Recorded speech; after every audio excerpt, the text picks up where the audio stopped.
Bonjour et bienvenue dans Prière Inspirée. Je suis heureux de vous retrouver aujourd'hui. Dans cette émission, nous parlons de direction divine et de foi. Et hier, je vous ai dit que pour plusieurs qui avaient sur le cœur, vous pouvez commencer à partir d'aujourd'hui 3 jours de jeûne et de prière. On est en train de parler de direction divine et la direction divine, elle nous vient très souvent par des temps dans la communion avec Dieu où nous fermons un peu nos oreilles à tout ce qui se passe autour. Nous prenons un temps d'intimité, de communion avec le Seigneur. Et aujourd'hui, je vais continuer d'enseigner, comme je l'ai fait hier et avant-hier. À partir de demain et après-demain, on va prendre vraiment un temps de repos, si on veut, dans la présence de Dieu, de calme. La Bible dit que c'est dans le calme et la confiance qu'est notre force en Dieu. Et on va prendre un temps où on va écouter Dieu. On va juste avec un instrumental et on va prendre du temps dans la prière, beaucoup plus de temps que d'habitude dans la prière. Et alors pour plusieurs d'entre vous, je crois que ça va être un temps d'inspiration, un temps de révélation, un temps de communion, mais aussi un temps où on va, comme on l'a dit hier, on va faire une brèche. Et c'est ce dont on a parlé hier, on a parlé de cette brèche qu'on doit se créer par la foi.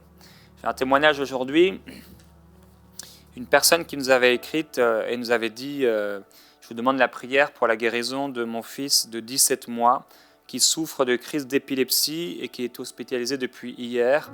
Cela fait 5 mois que les crises ont commencé. Et alors, il nous a écrit, voilà, merci beaucoup parce que depuis 2 mois, mon fils n'a plus fait de crise d'épilepsie.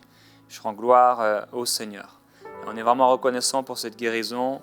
Voilà, Dieu est un Dieu de guérison et il faut persévérer dans la foi, ne pas nous retirer, mais continuer de croire que Dieu n'a pas changé et Dieu n'a pas changé. Hier, on a parlé de cette brèche. Si vous n'avez pas écouté cette émission, je vous encourage à l'écouter. Comment on doit se faire une brèche par notre foi, c'est vraiment très très fort. Et on a parlé de cette femme qui s'est fait une brèche alors que toutes les circonstances, qu'on ne voulait pas lui donner de descendance, elle va se faire une brèche et elle va réussir à obtenir une descendance. Dans son sein se trouvent 2 enfants, 2 bébés. Il y en a un qui devrait sortir le premier, il sort la main. Et finalement, il retire la main parce qu'il y a son autre frère qui commence à prendre la place. Celui qui devait être le second, le dernier, eh bien, il se retrouve à sortir le premier. Et la sage-femme s'écrie « Waouh, tu t'es fait une brèche !» Et on lui donne le nom de brèche, qui est en fait le nom Péretz. Il s'est fait une brèche, il a voulu sortir avant son frère. Et on a parlé donc de plusieurs situations d'hommes et de femmes dans les évangiles et dans l'Ancien Testament qui se sont, à force de persévérance, de foi tenace, créé une brèche dans leur vie et ont reçu un exaucement, ont reçu la réalisation de leurs promesses. C'est ce dont nous parle Hébreux au chapitre 11. Dans Hébreux au chapitre 11, on pourrait voir tous ces hommes et toutes ces femmes qui se sont fait des brèches dans leur vie pour recevoir, obtenir ce qui leur était promis. Aujourd'hui, je veux vous encourager à amener votre foi à un autre niveau. Amène ta foi à un autre niveau. C'est important d'amener notre foi à un autre niveau. Et nous avons parlé hier d'Isaac qui a fait cette prière pour sa femme Rebecca pour qu'elle soit enceinte. Et nous savons que de son sein, elle aussi, ce qui, à un moment dans sa grossesse, elle a pensé que c'était comme une malédiction, quelque chose qui n'allait pas. Elle s'est présentée auprès de Dieu. Elle a dit, mais pourquoi cela m'arrive-t-il ? Parce qu'elle ne réalisait pas qu'en fait, c'était parce qu'elle avait 2 enfants. Peut-être qu'ils étaient en train de se battre l'un contre l'autre. Mais Dieu lui a dit, c'est parce que de ton sein va sortir 2 enfants. Et c'est une double bénédiction. 2 nations vont sortir de ton sein. Et finalement, on sait que Ésaü, Jacob vont sortir et de son sein, Ésaü et Jacob vont grandir. Et à un moment, on sait que Ésaü, pour un plat de lentilles, va mépriser son droit d'aînesse. Il méprise complètement son droit d'aînesse. Et son frère Jacob, il se fait une brèche en réalité. Et pour un plat de lentilles, il obtient le droit d'aînesse. Il se fait une brèche. Il est tenace dans la foi parce qu'il a en vue la bénédiction.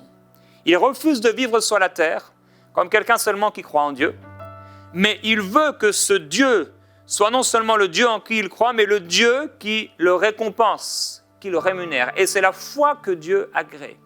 C'est la foi qui est agréable à Dieu. Sans la foi, il est impossible d'être agréable à Dieu. Mais il faut que celui qui s'approche de Dieu croit qu'il existe, mais aussi qu'il est le rémunérateur de celui qui s'approche de lui. Ça veut dire que si je m'approche de Dieu pour un besoin particulier, je dois croire non seulement que Dieu est Dieu, qu'il est dans les cieux et qu'il fait ce qu'il veut, et qu'il fait tout ce qu'il peut, il peut tout. Je dois aussi croire que si je m'approche de lui pour ce besoin m'est accordé par la foi. C'est ce que dit Jésus-Christ. Croyez que lorsque vous priez, ce que vous demandez, croyez que vous l'avez reçu et vous le verrez s'accomplir. Il faut que ta foi aille à une nouvelle dimension. Oh, je prie que notre foi puisse aller à une nouvelle dimension, mais mes prières vont faire quelque chose, mais aussi j'ai besoin de passer du temps dans la parole de Dieu pour être transformé dans mon intelligence et que la foi jaillisse, naisse, soit fortifiée dans mon esprit par la méditation de la parole de Dieu, parce que c'est de ce qu'on entend de la parole que la foi naît, que la foi grandit et que la foi jaillit. Et cette foi qui était en Jacob, non seulement il va hériter le droit d'aînesse, mais on sait qu'il va se déguiser un peu comme cette femme, Tamar, s'était déguisée. Il va mettre du poil sur lui, etc. Et il va non seulement hériter du droit d'aînesse, mais il va hériter de la bénédiction. Gloire à Dieu. Il s'est fait une brèche. Et on réalise aussi, on pourrait parler d'Ésaü. C'est vrai, il a méprisé le droit d'aînesse et c'est vraiment très mal, très mauvais. Mais il a réussi quand même au cours de sa vie à hériter d'une forme de bénédiction et il s'est fait lui-même une brèche, au point où il n'a même pas voulu au départ des cadeaux de son frère, tellement lui-même était prospère. Il s'est fait une brèche. Il est important pour nous de se faire une brèche dans notre vie afin d'obtenir tout ce que Dieu a prévu pour nous. Dans Luc, la Bible dit, au chapitre 13, parlant du royaume de Dieu, au verset 18, Jésus dit à quoi le royaume de Dieu ressemble-t-il ? Il ressemble à un grain de moutarde qu'un homme a pris et jeté dans son jardin. Il pousse, ce grain devint un arbre, et les oiseaux du ciel habitent dans ses branches. À quoi je comparerais le royaume de Dieu ? Il est semblable à du levain qu'une femme a pris et qu'elle a introduit dans 3 mesures de farine jusqu'à ce que la pâte soit toute levée. Le royaume de Dieu dans la pensée divine est censé augmenter, croître sans cesse. Ça augmente, ça continue d'augmenter. C'est pourquoi nous pouvons voir dans Hébreux chapitre 11, vous pouvez lire Hébreux chapitre 11, la définition d'Hébreux, ensuite on voit Abel, on va parler d'Enoch, mais après Abel et Enoch, toutes les personnes que l'auteur de l'Épître aux Hébreux va mentionner sont des personnes qui sont âgées. Noé avait près de 600 ans. Abraham, quand il a obéi à l'appel de Dieu, il avait 75 ans. Ensuite, il est parlé de Sarah qui, malgré son âge avancé, et d'Abraham, un homme déjà atteint par la mort. Il a ensuite parlé d'Isaac qui, en vue de l'avenir, a béni ses fils, alors qu'il était sur le point de mourir. Jacob, au moment de mourir, a béni chacun des fils de Joseph. C'est par la foi que Joseph lui-même, proche de sa fin, fit mention de l'exode des fils d'Israël. Et ensuite, on va parler de Moïse, qui lui, à sa naissance, mais aussi quand il a grandi, a marché par la foi. La foi, et nous savons que lorsque Dieu l'a appelé, il était âgé. Alors même âgé, notre foi est non seulement appelée à se manifester, mais notre foi est appelée à grandir sans cesse dans notre vie et dans notre marche avec Dieu. Oui, Dieu appelle ta foi à un autre niveau et il faut, frères et sœurs, que notre foi puisse aller à un autre niveau. Ce que nous croyons et ce que nous avons cru jusqu'ici, peut-être nous avons cru pour la provision juste, le juste assez de Dieu, il est important maintenant et Dieu aime ça, qu'on puisse s'attendre au plus qu'assez. Peut-être que jusqu'ici, tu as cru pour que tes besoins soient pourvus. Mais maintenant, il est important et il est primordial pour toi que tu apprennes à croire en Dieu pour que les besoins des autres soient pourvus à travers ta vie. Amène ta foi à un autre niveau. Les gens, vous savez, parfois on les voit, ils s'approchent des prédicateurs pour recevoir une guérison et on a l'impression parfois qu'ils sont là, mais ils ne sont pas acteurs de leur propre guérison. Je ne dis pas tous les malades, bien entendu. Mais certaines personnes, on voit que vraiment, ils s'attendent juste à ce que le prédicateur, à la foi du prédicateur. Et on a comme l'impression que parfois, certains d'entre eux ne sont pas en train de travailler pour eux-mêmes, de méditer pour eux-mêmes, de travailler sur leur autorité et leur foi. Et ils s'attendent à ce que l'autre fasse quelque chose. Mais il est important qu'on puisse augmenter, qu'on puisse croître et qu'on puisse grandir. Le Seigneur désire que ce que nous avons vu hier, nous puissions voir plus aujourd'hui. Gloire à Dieu pour les réveils d'autrefois. Merci Seigneur pour ce que j'ai pu vivre dans ma voiture ou quand j'étais petit, à l'âge de 12 ans sur mon vélo, dans mon adolescence ou dans ma voiture le 1er janvier 2003. Gloire au Seigneur pour ce que j'ai vécu dans mes différentes maisons, la présence de Dieu qui est venue ici et là. Gloire à Dieu pour l'intimité qui a grandi, pour les guérisons et les miracles qui ont grandi. Gloire à Dieu de ce que enseigne-moi.com, le site internet, soit devenu maintenant une chaîne de télévision. Gloire à Dieu pour cette chaîne de télévision qui a amené ces émissions à être répandues, mais maintenant nous voulons plus. Nous voulons aller plus loin.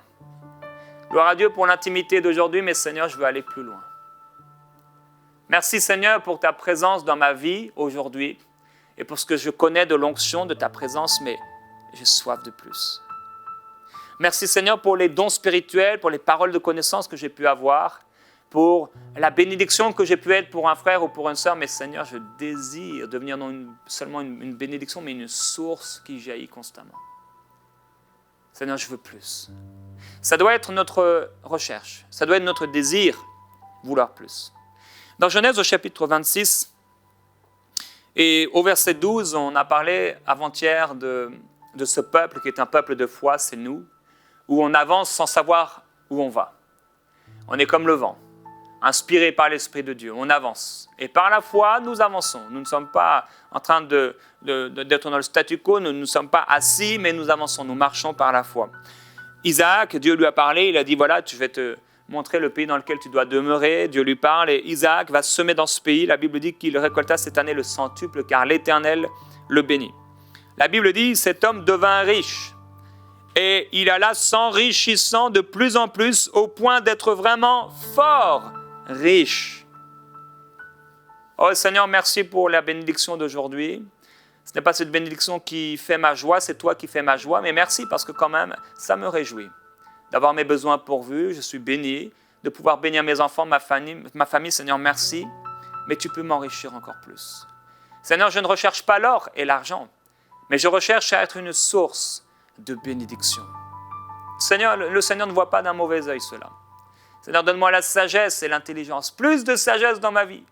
Plus d'intelligence dans ma vie. Et Dieu dit que dans cette sagesse, dans cette intelligence, à sa droite une longue vie, la gloire, la richesse dans sa gauche. Dieu est bon. Cet homme était riche et il aurait pu s'arrêter et dire voilà, bon, on va s'arrêter. Mais il alla s'enrichissant de plus en plus. Pourquoi? Parce qu'il aimait l'argent? Non. Pourquoi? Parce qu'il était égoïste? Non. Pourquoi? Parce que Dieu était avec lui. Il était avec lui. C'est ce que les serviteurs d'ailleurs d'Abraham vont dire. Dieu était avec lui. Il sema et il récolta cette année le centuple. Pourquoi? Parce qu'il était égoïste? Non. Parce qu'il avait un mauvais cœur? Non. Parce qu'il pensait qu'à l'argent? Non. Parce qu'il avait l'amour de l'argent? Non. Car l'Éternel le bénit. Et il va avoir une si grande bénédiction que cette bénédiction va amener des problèmes. C'est ce que les gens disent parfois. Oh, je viens de me faire baptiser d'eau et depuis j'ai plein de problèmes. Je viens de donner ma vie à Jésus et depuis j'ai plein de problèmes. Et c'est normal. Parce qu'il y a un ordre divin qui doit s'établir.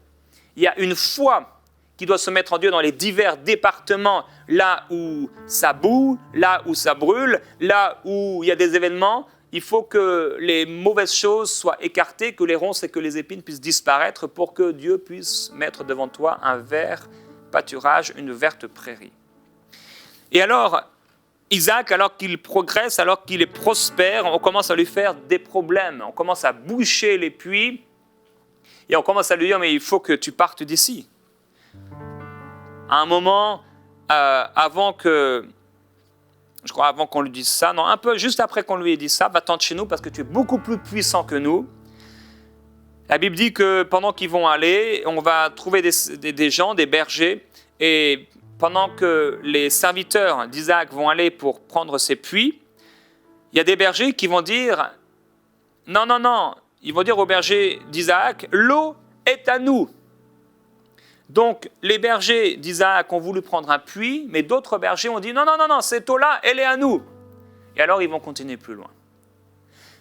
Des fois, dans nos vies, pendant qu'on augmente en bénédiction, dans notre intimité avec Dieu, on connaît Dieu tout à coup, on se fait baptiser d'eau, c'est une nouvelle étape, on progresse dans le Seigneur. Ça amène parfois des persécutions, ça amène des problèmes. Et on avait une source d'eau, elle était là devant nous, on voulait jouir de cette source d'eau. Et cette source d'eau, il y a quelqu'un qui vient la prendre et qui dit « Non, non, ça c'est à moi ». On sait combien le diable aime dire ça.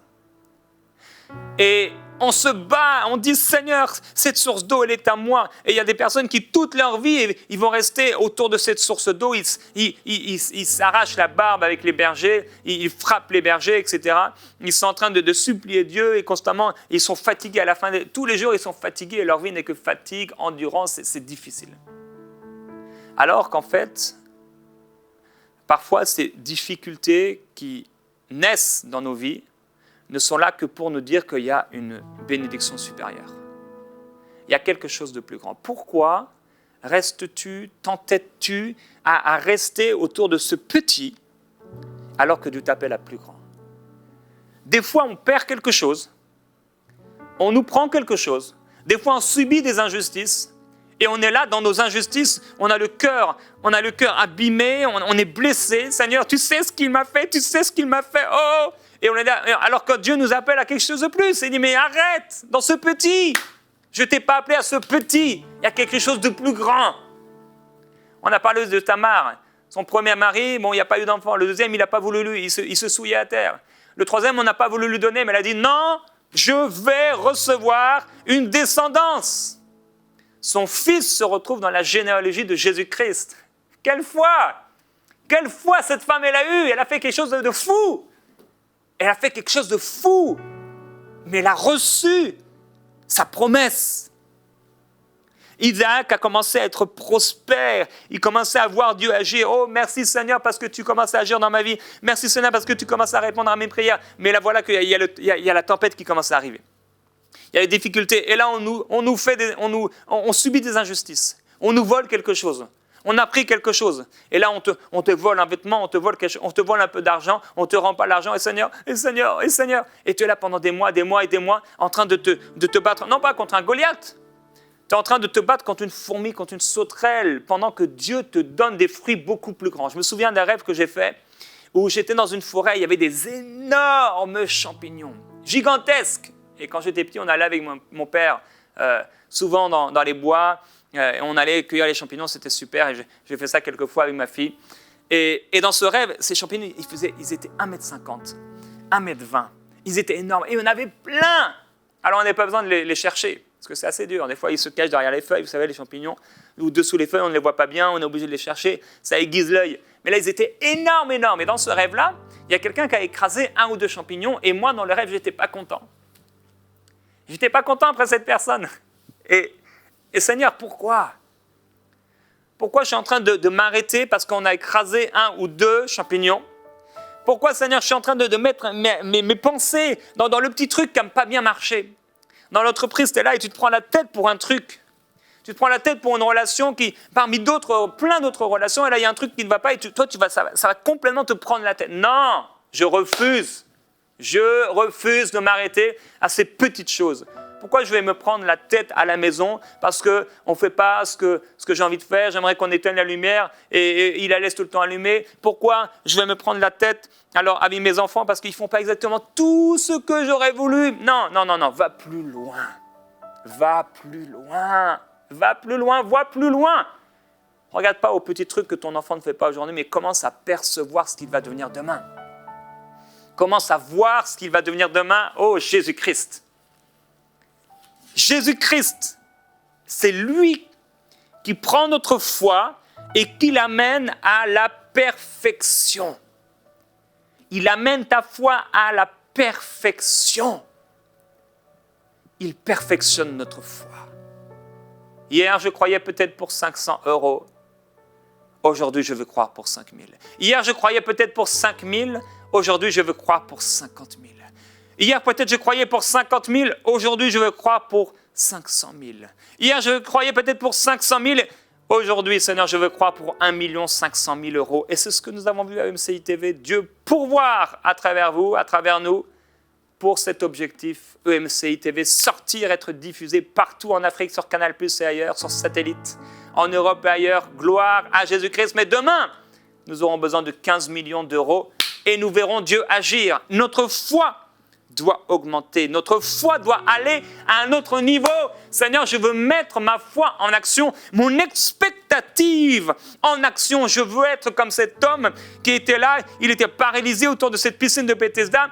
On ne sait pas pourquoi il était là, parce qu'il n'y avait aucune chance qu'il ait assez de temps pour aller dans l'eau. Aucune chance, c'était impossible. Parmi les malades, il y avait des gens, ils avaient leurs jambes. D'autres, c'était d'autres problèmes. Il y en a peut-être, ils avaient la tête bloquée comme ça. Et si c'est ton cas aujourd'hui, reçois la délivrance au nom de Jésus-Christ, que ta nuque qui était bloquée maintenant soit libérée maintenant. Alléluia. Gloire à Dieu. Au nom de Jésus-Christ. Toute personne qui a des problèmes de nuque maintenant, recevez la délivrance dans le nom de Jésus-Christ. Il y a peut-être des gens comme ça, eux, ils pouvaient courir. Lui, il était paralysé, il ne pouvait rien faire. C'était impossible pour lui, mais pourtant, il y a quelque chose en lui. Il est dans l'expectative. Il ne sait pas comment ça va se passer, mais il dit, moi, je vais rester là. Moi, je m'attends à mon miracle. 1 an passe, 2 ans passent, 3 ans passent, mais et alors, Dieu n'est pas dans le temps. Je crois que ce que je dis arrive et je vais le voir s'accomplir. Il se crée une brèche. Il est dans la foi et je veux, Seigneur, être dans l'expectative. Je veux être dans l'expectative. Oh, ça doit être ta prière. Je prie que ça devienne ta prière. Seigneur, je veux être dans l'expectative. Je veux croire pour plus. Je veux m'attendre à plus. Je veux désirer plus. Parfois, les problèmes, frères et sœurs, ces injustices qu'on vit, ça permet à Dieu de venir frapper des rochers nouveaux pour que de l'eau vienne. Parfois, on vient nous dire, non, l'eau est à nous, et Seigneur, j'aurais voulu boire de cette eau. Non, mais c'est la mienne, Seigneur, tu sais, c'est la mienne. C'était la mienne. Mais non. Dieu dit, va ailleurs, continue ton chemin. Et là, Dieu casse le rocher, il y a de l'eau qui sort du rocher. Oh, c'est plus de l'eau qui sort parce qu'on a creusé. C'est de l'eau qui sort d'un rocher parce que Dieu l'a fracassé. Ça, c'est beaucoup plus puissant. Ça, c'est beaucoup plus glorieux. Les autres bergers, ils étaient là et ils ont continué à aller chercher, comme la femme qui était là, et elle puisait, la femme samaritaine, elle puisait de l'eau, etc. Mais il y a aussi une eau qui est différente. C'est l'eau du Saint-Esprit, là où Dieu lui-même crée les choses. C'est beaucoup plus puissant. Merci au Seigneur pour les prédicateurs ou les chrétiens qui sont en train de puiser de l'eau et qui sont en train de puiser de l'eau. Gloire à Dieu pour eux, mais Seigneur, moi, je veux aller plus loin.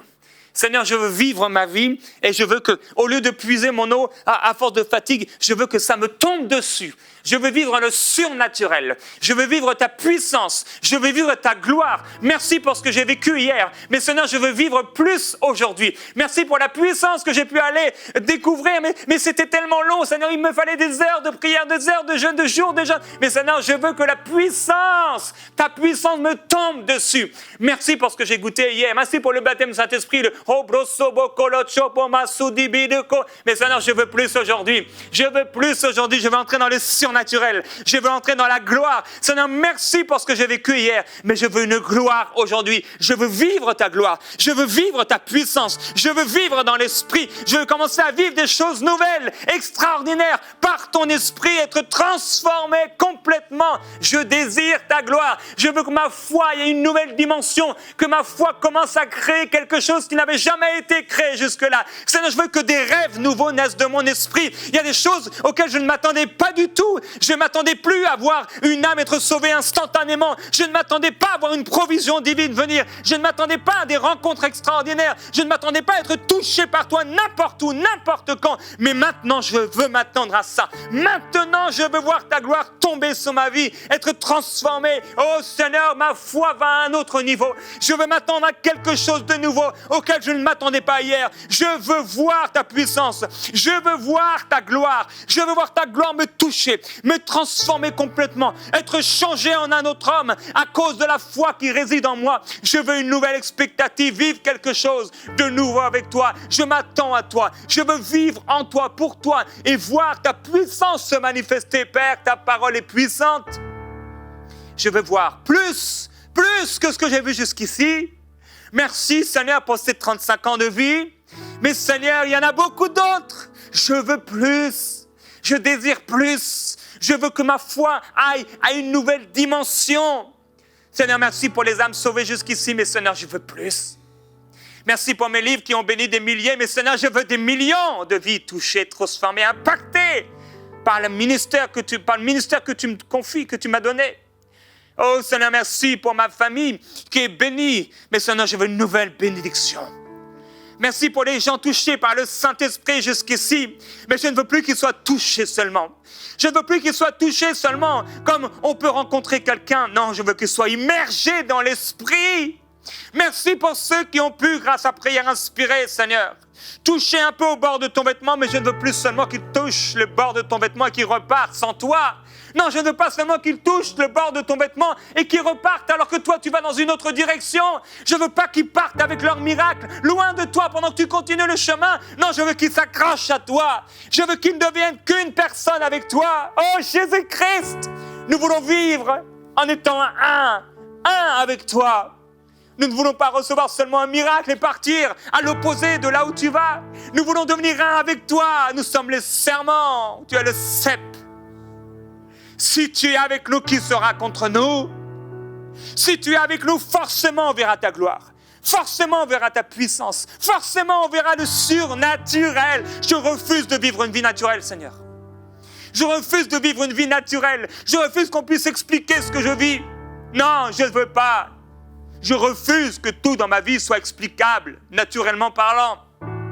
Je veux que les gens soient stupéfaits de ta gloire, stupéfaits de ta puissance, stupéfaits de ce qui se passe dans ma vie, juste parce que tu es là. Oh, et que tout soit pour ta gloire. Que tout ce qui se passe puisse te glorifier. C'est mon désir. Que ma foi ait une nouvelle dimension. Que ma foi aille plus loin. Plus loin. Là où je n'ai jamais été, plus loin, là où je n'ai jamais imaginé, toi qui es capable de faire infiniment au-delà de tout ce que je demande, de tout ce que je pense, tu le feras. Alléluia, tu le feras. Par l'esprit de victoire qui vit en moi, l'esprit de foi le même, j'ai le même esprit de foi qui est dans l'Écriture. J'ai le même esprit de foi que Jésus-Christ, la même nature. Merci pour l'esprit de foi. Merci pour ce qui arrive. Merci pour ta gloire. La terre n'a pas encore vu, mais elle attend avec un ardent désir ma révélation. Et ma foi s'élève, la foi de ton peuple s'élève, Seigneur. Alléluia. Augmentez dans la foi au nom de Jésus-Christ. Et soyez transformés par le renouvellement de votre intelligence, par la révélation du Saint-Esprit.